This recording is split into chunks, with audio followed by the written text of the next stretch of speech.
I know I'm late. I apologize.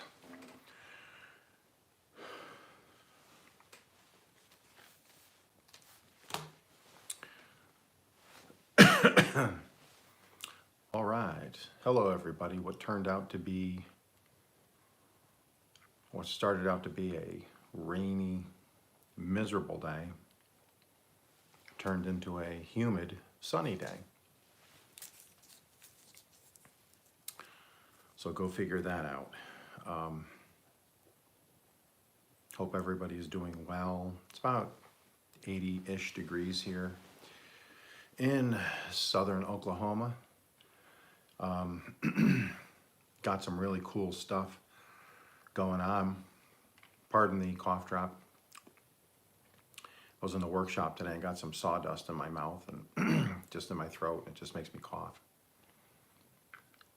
But some really cool stuff going on here at Okies Eden. I'm doing a video. It's just going to be a 3 or 4 minute video. I was out after I said I was done on my long form video today or yesterday. I decided I had to go out and weed the asparagus patch. It's 3 by 6 or 7 feet. There's 8 plants in there, and they have ferned out. So I didn't harvest any of the asparagus. This spring, I let them grow to their fern-like state. Kind of looks like dill in a way. And then you just, the first year you don't really want to harvest them, because if you harvest them the first year, then it loses all of that photosynthesis and all the energy from the sun that goes down to the roots to build the root structure. If you harvest it the first year, you take a lot of that away from the structure of the roots. So if you do asparagus, even if you plant 1 or 2 year crowns, I recommend still allowing them to set the first year. Let them fern out. And then what you'll do at the end of the year, when you get into fall, closer to winter, as they'll kind of brown up and start to fade. And then you just prune them, you clip them at the ground. And then just cover them with some good heavy mulch. And then we don't get a lot of cold weather down here. You get a week or two sometimes of pretty cold weather, but as long as you keep them covered with some decent mulch to kind of keep the from freezing,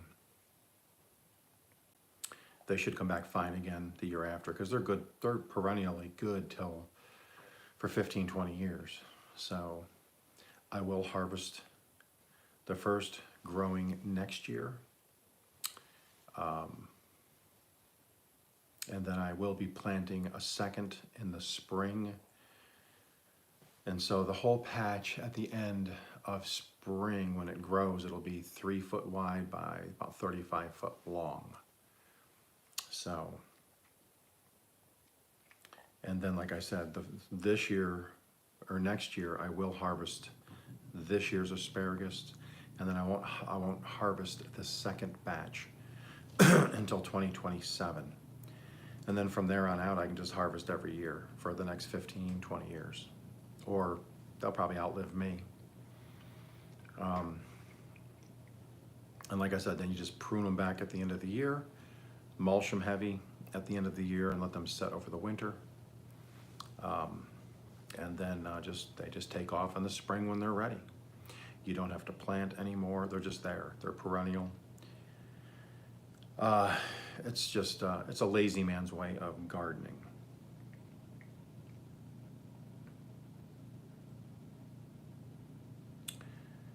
Let's see, pumpkins. I have some really nice pumpkins. I thought we had a lot of bees. So, they were around the pumpkins and the cucumbers. So,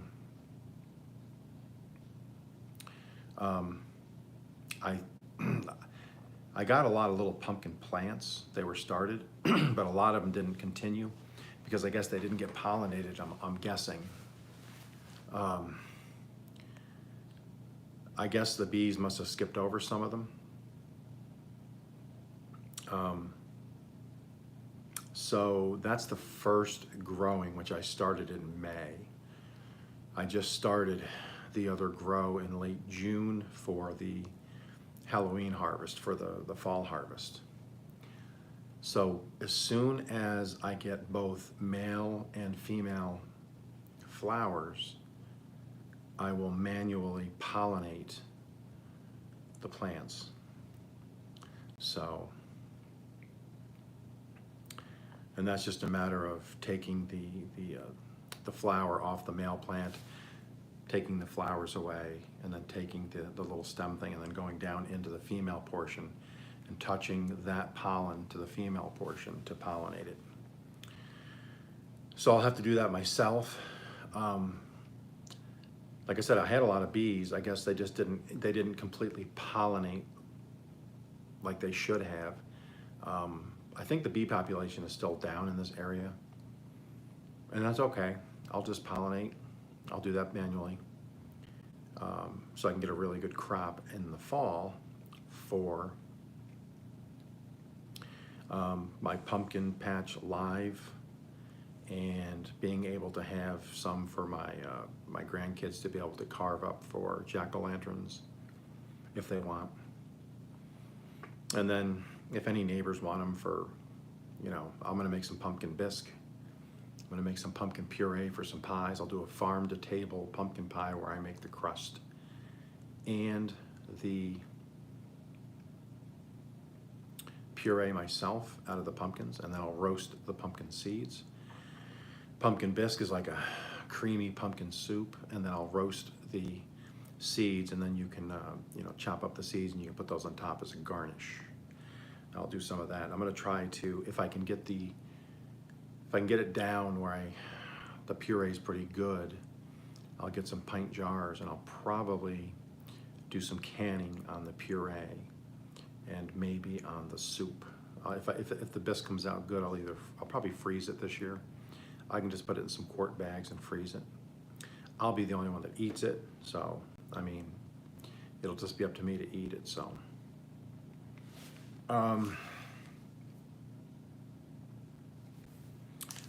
swim shoes, I've showed those in a couple of videos now. I got my new swim shoes. My other ones I used so much in mowing and gardening that they just wore out.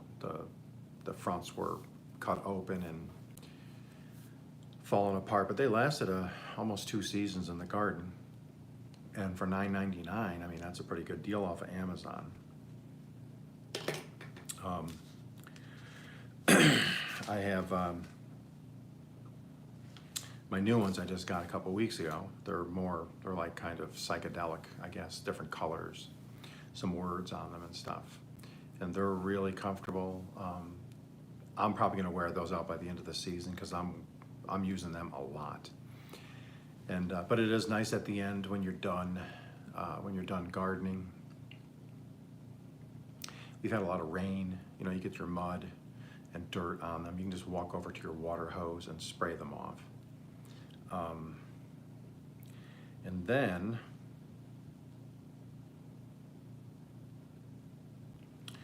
I harvested some more jalapenos tonight.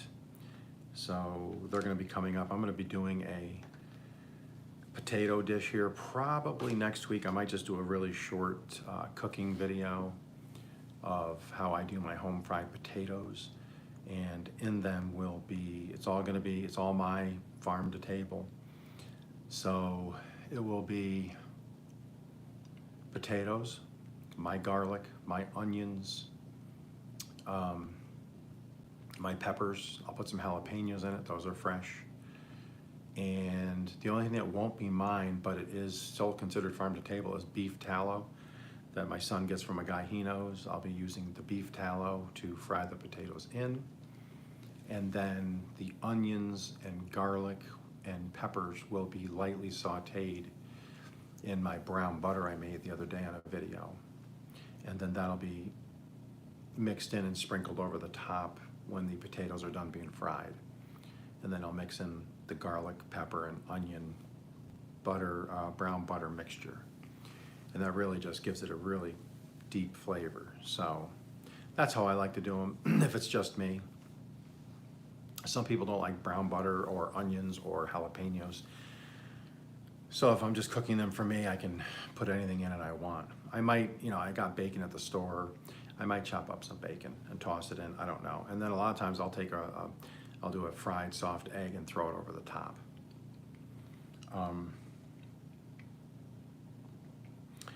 When I built my terraces this year for Okies Eden, I did 2 terraces, but on each side of the terrace is a picket fence. So I have 4 picket fences, little ones. They're 3 foot, 3 foot long picket fences next to the trellises. You've all seen them on the videos. Behind each picket fence is a potato plant. I planted 1 potato that I had chitted and sprouted. I planted 1 behind each picket fence. So they've been going for a couple months. Those are finally browning up, and the stems, the plant itself is starting to die off and fall to the ground and wilt. So probably next week I will harvest all 4 of those. I don't expect much from those, only because I didn't use any compost. I just dug up the native soil, took the grass, the sod out, mixed up the soil with a spade fork, dug down about 6 inches, placed the potato with the sprout up and just covered it. And it's been watered, but I haven't put any kind of fertilizer or anything like that on it. I didn't put any compost on it. They're literally just potatoes in native Oklahoma soil.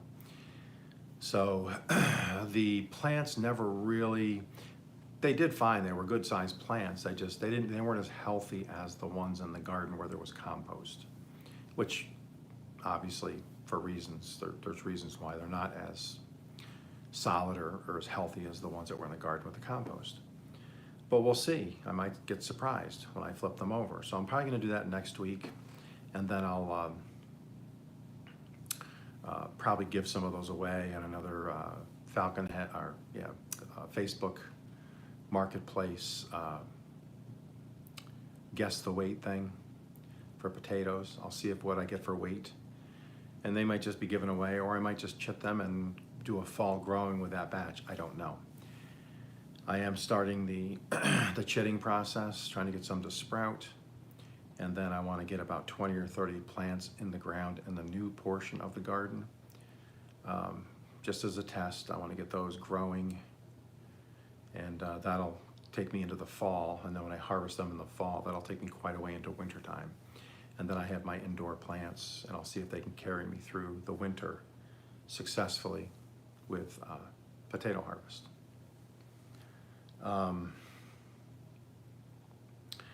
I would have planted more today and yesterday, but we got such severe rain. It's like a mosh pit out there right now, so I did not plant anything.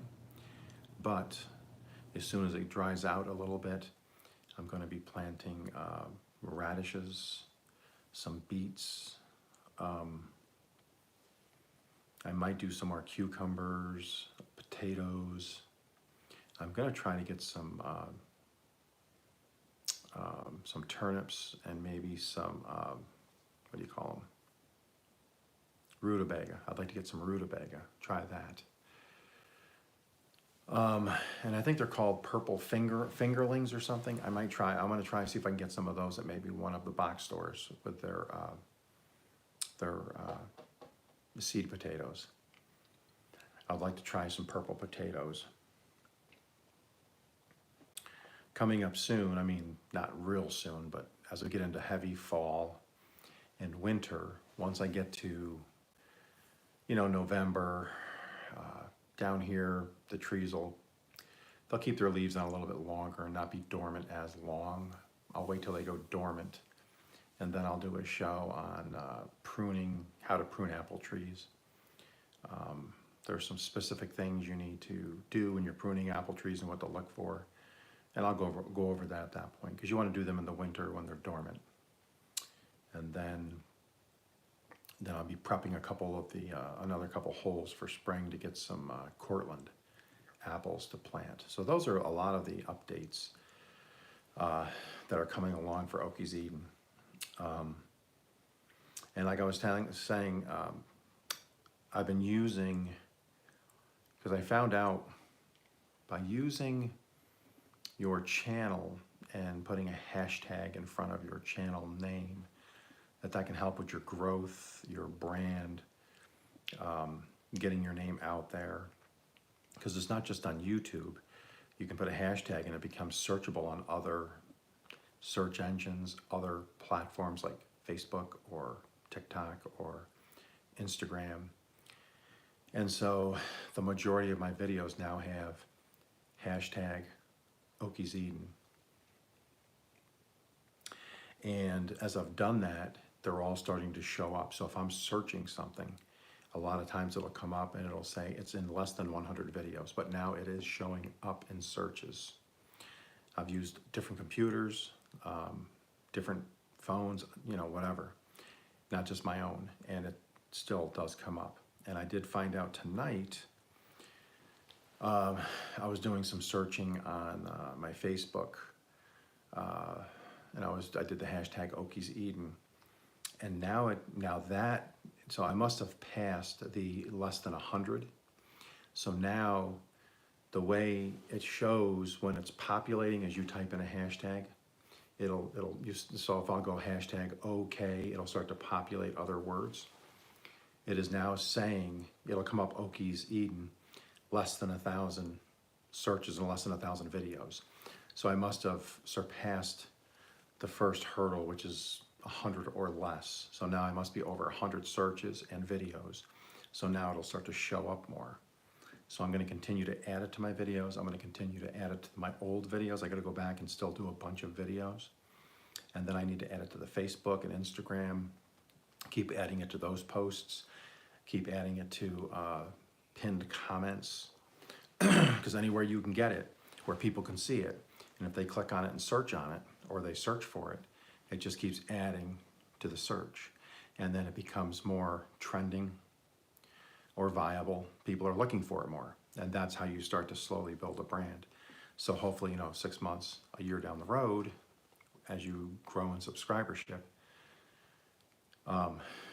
people start to search out, they'll be like, Okies Eden, Okies Eden, Okies Eden. That's what you're trying to do. You're trying to get your hashtag where people are actually putting it in their content creation. And then it's basically free advertising for you.